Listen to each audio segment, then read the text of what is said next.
सावधान रहना, कहीं राम का मित्र समझकर पीछे से अकस्मात वार न कर दें। आप चिंता जिन करो राजा जी, अगर किसी ने आप पर आंख भी उठाई तो हम वो आंखों निकाल देंगे।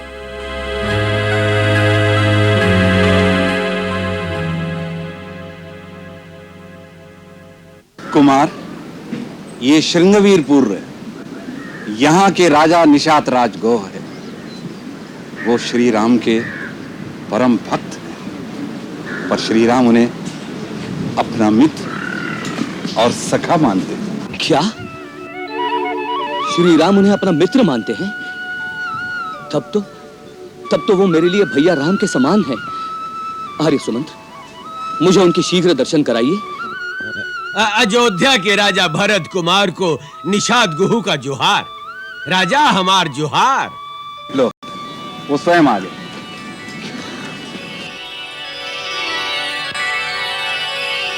जोहार भरत राजा। नहीं निषाद राज, मैं आपकी शरण वंदना करता हूं। अयोध्या के राजा, आप ही क्या कह रहे हो? भैया आपको हृदय से लगाते हैं, आप मुझे अपने गले से लगा लीजिए। मुझे ऐसा ही लगेगा जैसे मेरे राम भैया ने मुझे स्पर्श किया हो।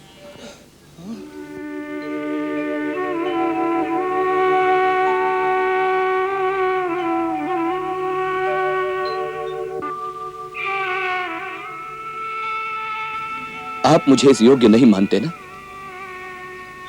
ठीक है, मेरे पापों का यही दंड है। नहीं नहीं भरत भैया, नहीं नहीं मोर भैया, हमसे भूल हो गई। हम तुम्हारा अपराधी हैं भरत भैया, हम पापी हैं। अरे श्री राम के भाई के लिए हमारे मन में कैसा विचार उठत रहे। हम बहुत बड़े पापी हैं भरत भैया, हमसे पाप हो गया। हमका क्षमा कर दो भैया, हम आपका जाने नहीं। आप तो सचमुच राम के दूसर रूप हैं। बिल्कुल वही राम भैया जैसा स्नेह है आपके हृदय में। शत्रुघ्न, इनके चरण छू, यही राम भैया से कह के हमें क्षमा दिला सकते हैं। नहीं कुमार, नहीं नहीं। जोहार मंत्री जी।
रघुनाथ के अमोद बाण निष्फल हो रहे हैं। नहीं देवेंद्र, रघुवीर के बाण निष्फल नहीं हो रहे। ये तो रावण की आसुरिक माया है, जिससे उसके शीश कट जाते हैं और जुड़कर पुनः सजीव हो उठते हैं। इस प्रकार रावण का संहार कैसे होगा? प्रभु हृदय को लक्ष्य करके बाण क्यों नहीं मारते? अवश्य ही हृदय में बाण लगते ही उसका संहार होगा।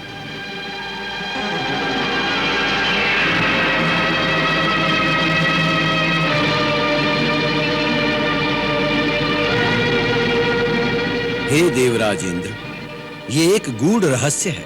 श्री राम रावण के हृदय को लक्ष्य करके बाण नहीं चलाएंगे, क्योंकि श्री राम जानते हैं कि रावण के हृदय में निरंतर सीता का वास है। सीता के हृदय में स्वयं प्रभु श्री राम हर क्षण विराजमान रहते हैं और प्रभु के उदर में तो 14 भुवन 7 खंड सृष्टि बसी है। इस अवस्था में यदि बाण मारेंगे तो रावण के साथ सीता, उसके साथ राम और राम के साथ समस्त ब्रह्मांड का विनाश हो जाएगा। तो फिर रावण का अंत कभी नहीं होगा? होगा, बारंबार शीश पर प्रहार होगा। इस प्रकार सिरों के बार बार काटे जाने से वो व्याकुल हो जाएगा। इस प्रकार की व्याकुल अवस्था में उसके हृदय से सीता का ध्यान टूट जाएगा। यदि पल भर के लिए भी उसके अंतरपट से सीता की छवि हट जाएगी, उसी क्षण अंतर्यामी राम रावण के हृदय में बाण मारकर उसका अंत कर देंगे।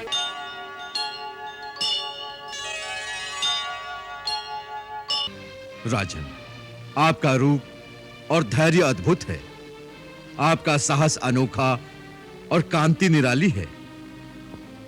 आप में एक महान राजा के सभी लक्षण विद्यमान हैं।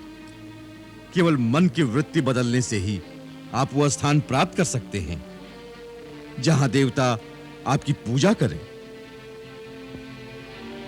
याद रखिए, धर्म विरुद्ध कार्य से सदा अनर्थ ही उत्पन्न होगा। पाप स्वयं ही अपने कर्ता को जड़ मूल से नाश कर देता है। अतः आप जैसे बुद्धिमान को दूसरे की स्त्री को घर में कैद रखने जैसा निंदित कार्य शोभा नहीं देता। यही एक पाप आपकी समस्त शक्तियों और सोने के महलों समेत इस लंका का नाश कर देगा। इस हंसते गाते देश में एक चित्कार के सिवा कुछ नहीं बचेगा। मृत आत्माओं को पानी पिलाने वाला भी कोई नहीं बचेगा। बस!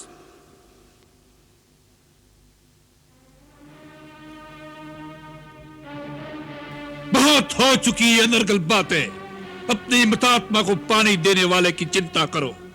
हमारे लिए तुम्हें सोचने की कोई आवश्यकता नहीं। ब्रह्मा जी के आशीर्वाद से देव, दानव, यक्ष, गंधर्व, किन्नर, नाग, असुर, यहां तक कि कोई भी योनि का प्राणी हमें नहीं मार सकता। उस वरदान में नर और वानर से आपको निर्भय नहीं किया गया था।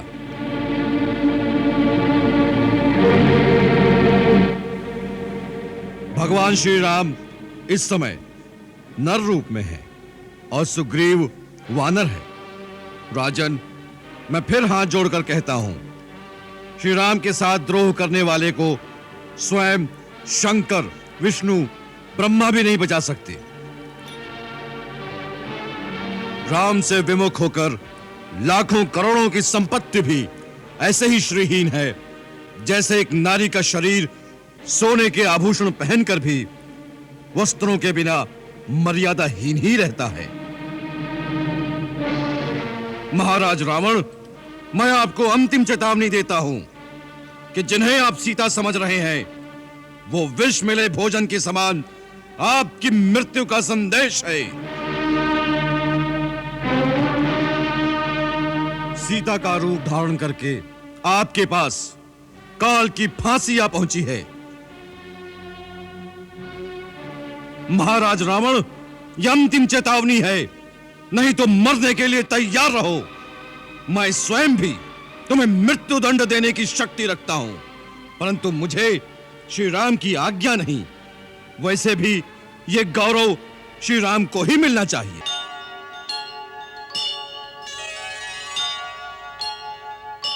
मेघनाथ की बलि दे सके ऐसा वीर संसार में जन्मा नहीं है मातेश्वरी।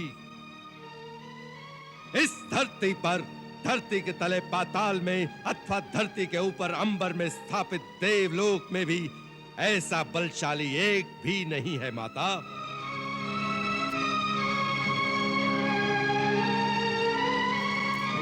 ये क्या, दिग्विजयी रावण की पत्नी, देवताओं को हरा देने वाले शूरवीर अतिकाय की माता को इस प्रकार अश्रु बहाना शोभा नहीं देता।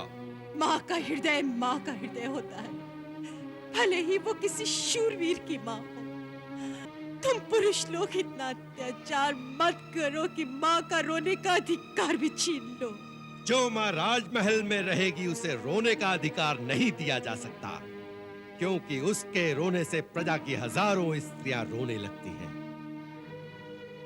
राजमहल से एक चीख उठेगी तो प्रजा से 10,000 चीखें उठेंगी।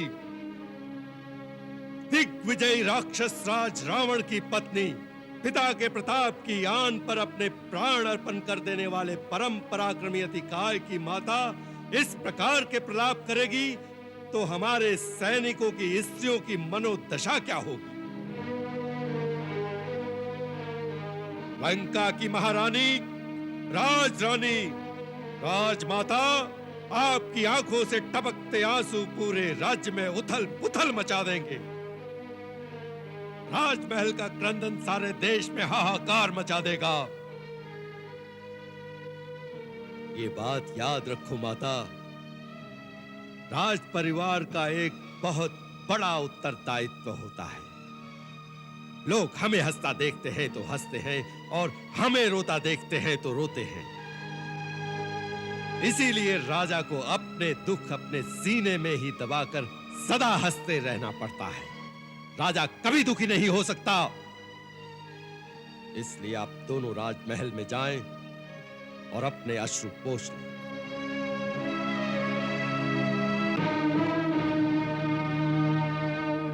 बेटे, पुरुष के पाषाण हृदय के स्थान पर मां की ममता का कोमल मन होता तो पुत्र शोक में तिल मिलाती मां से आंसू बहाने का अधिकार कदापि न छीनता। याद रख, यही आंसू तुम्हारी माता की आंखों में भी होंगे। जिस दिन तुम्हारी मृत्यु का समाचार आएगा, उस दिन देखूंगी कि तुम्हारी पत्नी सुलोचना भी रोती है कि नहीं।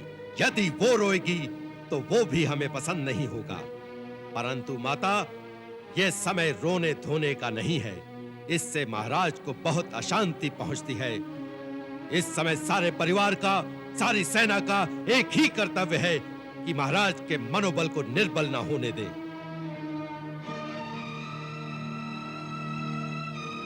युद्ध आरंभ हो चुका है। अब ये किसी व्यक्ति का प्रश्न नहीं रहा। राक्षस जाति का गौरव और इस देश के मान अपमान का प्रश्न हो गया है।